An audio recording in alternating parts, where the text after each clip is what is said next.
Donc il est important pour un enseignant de maîtriser ces outils pédagogiques-là. Et en ce sens-là, je pense que cette formation, elle est vraiment la bienvenue. Et ça nous permet non seulement une certaine remise en cause du système d'enseignement que nous connaissions, qui est l'enseignement traditionnel que nous connaissions, c'est-à-dire les cours magistraux. Ça nous a permis de découvrir une nouvelle technique d'enseignement. Et ça nous a aussi permis d'avoir cette ouverture d'esprit-là, de savoir qu'on n'a pas forcément besoin de grands moyens pour améliorer la chose. C'est vrai qu'on a besoin de moyens, mais déjà, on a quelques outils qu'on a reçus ici qui nous permettent d'améliorer notre façon d'enseigner.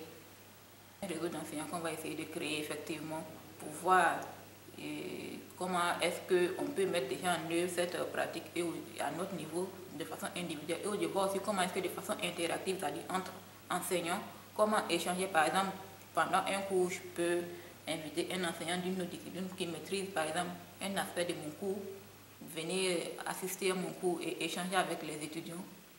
Mais c'est vrai que ça demande un certain nombre de moyens, mais déjà il faudrait qu'au niveau des enseignants, qu'on sache d'abord qu'on peut vraiment se permettre de faire cette demande et puis voir si les moyens accompagnent.